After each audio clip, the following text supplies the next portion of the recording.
I've been dating my boyfriend for 2 years and still haven't seen where he lives, and now something I found online has me wondering if I'm just the side chick and he's still with his ex. My boyfriend Tim, 29M, and I, 21F, have been together for 2 years.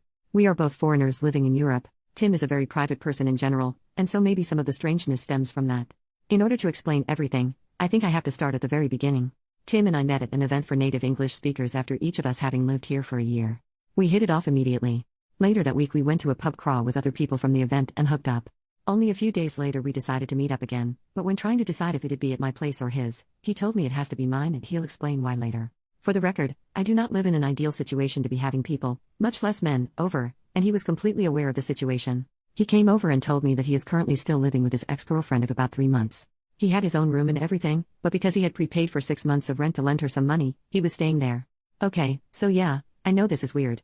But who am I to judge? He says they are definitely broken up and I'm just sleeping with the guy right now, so whatever. A few weeks go by, and we decide to start dating exclusively and officially. He says he's just living with his ex, who we'll name Stephanie, temporarily for another 3 months, and then he'll find another place. Alright, so it's a weird situation, but I trust him, and he'll leave in 3 months. He complains about having to live with her and says it's uncomfortable. He also told me why they broke up, which was because he caught her cheating on him with her ex at a party. So I'm not worried about them getting back together. I'm not 100% comfortable with the situation, but it's manageable. A few months pass and Tim doesn't move out. He says he's now got his own little apartment in the same house, but that it's so much better for him to stay there because he doesn't have to buy any furniture and the rent is cheap. Remember, we're foreigners, so buying a ton of furniture that you're just going to have to sell when you leave is annoying. He eventually starts saying that he's going to bring me over there to show me that they're living separately and whatnot. Long story short, that never happened. Every time I asked him to ask her about it, he'd say that she'd get upset and blah blah blah. Apparently she was aware that he had a girlfriend, but didn't like it and wanted to get back together. After a year, he finally moved out. Not into his own place, but into the spare room at his buddy's house. I had been to this buddy's place before, only once though, and that has been the one and only time I've ever met one of his non-mutual friends, which is suspicious and strange on its own. I didn't help with the move, not for lack of trying, so no, I never saw him move his stuff there. Again, this was a temporary solution until he found a place of his own. Through various circumstances, like his company being bought out which lead to job insecurity, him being extremely picky about finding an apartment, he has still yet to move into a place of his own. It's been about 10 months since he moved into his buddy's place, and I've yet to be there, even though I've asked many times. He always says yes, but then later says that he doesn't want to intrude or be a nuisance, etc. So essentially, I've never seen where he lives. Those things, along with me never having met his friends or Skyped with his family, are the underlying basis for my suspicion, but here's where the real stuff comes. Last night, when I couldn't sleep, I went Facebook stalking. I searched for tagged photos of Tim because I know he's weird about his Facebook and doesn't let tagged pictures and posts show up on his wall. While going through the pictures, I found 3 pictures of him while he was visiting home over the summer. In each of the 3 pictures, there is a girl, who is untagged, and sitting next to Tim. In 2 of the 3 pictures his arm is around her, but the pictures are more posed and everyone's arms are around each other. 2 of the pictures are with friends, so I figured she's a friend from home, no big deal. In one picture though, they are with his sister and her husband and daughter. So a much more intimate picture. I do not know what Stephanie looks like, and she doesn't have Facebook. I can't find a picture of her through Googling. But I think this girl might be her. I don't know exactly why I think that, but I do. I did some more Google research and found Stephanie's grandmother's obituary. She died in January? So after Tim would have moved out of the house and definitely after they should have been broken up. And yet, on the obituary his name is listed next to Stephanie's as members of the family. I do know that he was close to the grandmother and that she left him stuff in her will, but still I'm suspicious. If what I suspect is true, that means that he was able to hide this from me and her for 2 years, which is honestly just impressive. Right now though, I'm stuck. I don't want to bring up my relatively weak evidence with him until I can be sure, because he'll just have an excuse and I'll just accept it because I want to trust him and be with him. I don't know how to get any more proof that the girl in the pictures is Stephanie or how to know for sure one way or the other. So that's where I'd like advice. I'm not going to break up with him without knowing 100% because I honestly do love him, but I don't know how I can know 100%. Any advice or help is appreciated. Although please be constructive. Relevant comments. Commenter, how long have you guys been seeing each other? OP, we see each other at least twice a week, usually more, and he spends the night almost every weekend. Commenter number 2, that's an awful lot of time to spend away from home with a mistress. You mentioned that you are 2 hours away from their old apartment. What would allow him to be away for so long so regularly? His job? Is he still that far away after moving out? Do you ever do anything in his area, or are you always in your area? There's a lot of suggestive hooks for Reddit to latch onto here, but there's not a ton of meat within your post to come to an absolute conclusion. OP, their old apartment is only about a 40 minutes drive away, however because I don't have a car, I have to get there using public transport and because it's in the middle of nowhere it'd take me about 2 hours to get there. The new apartment is only a 20 minutes drive and much closer to where he works. He does not travel for work that often, and when he does it's usually only for a night or 2 during the week. We mostly stick to doing things around where I am because I live nearer to the city where there are actually things to do. Plus, like I said, getting to around where his friends are is an annoyance with public transportation, and drinking and driving is a definite no-go. Commenter, does he cancel plans a lot? OP, yes, he cancels or comes late quite often. I don't know exactly where the new apartment is. I know the village it's in, but not the address. As I said before, I've never really met any of his friends, except for one of them one time. Update, 6 weeks later, so, it's been a while. The story was developing and I didn't want to update without knowing anything for sure. I never expected my post to get so much attention, but I really appreciate all of the input everyone had, and I read every single comment and message. So first off, thanks to everyone. As many people suggested I do, I started with a conversation with Tim, where I made very clear how much the whole situation bothered me and why it was an issue for me. I tried to show him things from my perspective and tried to make him understand why I was so upset. He said he understood and apologized profusely. He cried and I cried. He said it was never his intention to hurt me and that he hadn't realized this had been such a large issue for me, and that he had been selfish about it. He said it was all going to change and that I would meet his friends and see where he's staying, and get to Skype with his family, etc., etc. He said I was the most important part of his life here and that he can't imagine his life without me in it. He said he wants to find an apartment for us to live together and that when I'm done with school, he wants to go back home together for good. He also told me that the girl in the pictures was an old family friend, and that he was in the obituary because he still is close with the family and they still wish I was a part of the family. I decided to wait and see if he actually held up his end of things this time, and so we made up and all was well. What I didn't mention is that during my snooping phase before this conversation, I found the phone number to the landline where Stephanie lives and decided to give it a call asking for Tim. Stephanie's dad answered, and when I asked for Tim, he told me to call his cell phone because this was the landline. So, not exactly helpful. Before you guys freak out about the dad thing, the house is like a duplex where the parents have their own half and Stephanie has her own half. This is not uncommon in small villages here. A couple days after Tim and I talked, he texted me asking if I had called Stephanie's house asking for him. I decided not to lie and admitted it.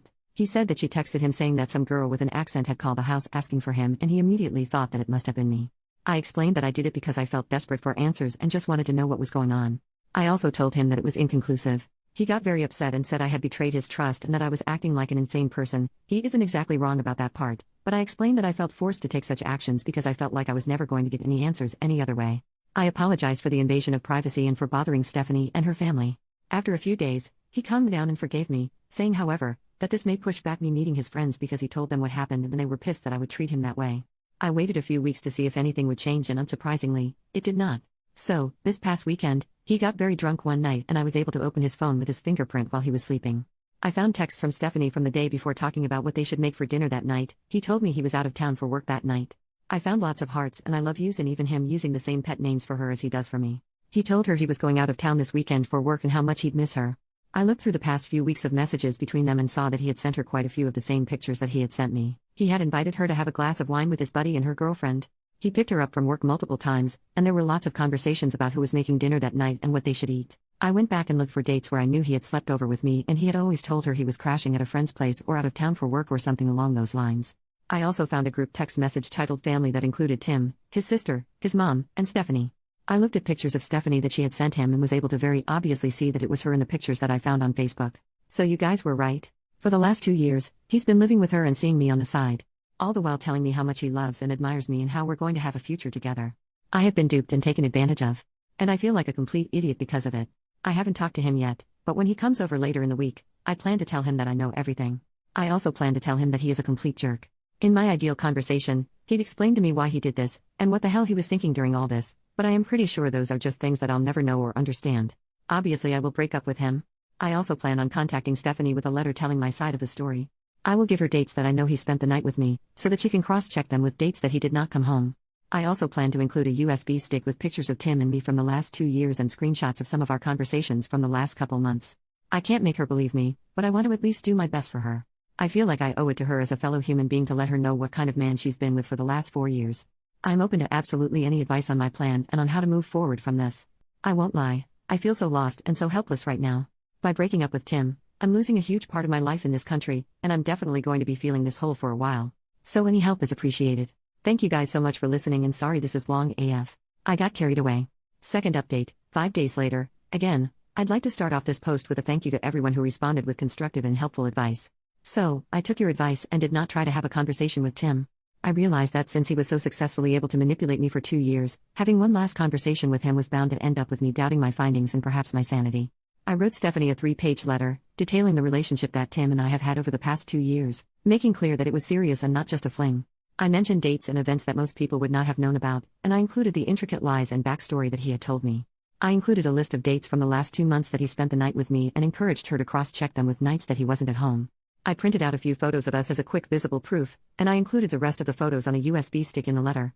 The stick also contained screenshots of any particularly incriminating conversations that we've had over the last few months. I scanned postcards that he had sent me from various vacations and included those as well. For safe measure, I also included a copy of the letter, in case the hard copy went somehow mysteriously missing. I gave her my email address and phone number and asked her to contact me if she wanted to. On Wednesday night, I had someone drive me to where she lives. If Tim was there, I would just have confirmations that he actually lives there and we'd leave. If he wasn't there, I'd ring the doorbell and hand her the letter personally. We drove the 45 kilometers and Tim was sitting there in the living room on his laptop. It was obvious he lived there. She was nowhere to be seen. His and her names were on the mailbox. I called to see if he'd pick up and he ignored the call. We headed back home. On Thursday morning, I mailed the letter. I ensured that it was registered post. In order to receive the letter, she'd have to show her ID and sign for it. On Friday, the letter arrived. She was not home, so she received a notification to go pick the letter up at the post office. On Saturday morning, she picked it up and I got an email of the receipt with her signature on it. Throughout all of this, I conversed normally with Tim and made excuses as to why he couldn't come over during the week, so as to not tip him off to anything. He stopped talking to me about 20 minutes after she picked up the letter Saturday morning, and I have not heard from him since. He has, however, defriended me and my family on Facebook. I have not heard from Stephanie either. So, now it's really over. I hope with my whole heart that he was not able to lie and manipulate his way out of the situation with her, but I will probably never know. I do not expect to hear from him again. I feel very lonely, taken advantage of, and beaten down. I'm going to do my best to try to come out of this situation without trust issues and without being cynical and jaded. I'm seeking therapy to make sure I don't slip into depression. For now, I need to find ways to distract myself and fill up any free time. Thanks again for all your help. This really sucks, but I'll get through it and hopefully be a stronger person for it. Edit to add. I forgot to mention that I'm going to go get tested on Tuesday to be safe. Obviously, if anything comes out of that, I'll do my best to notify both of them.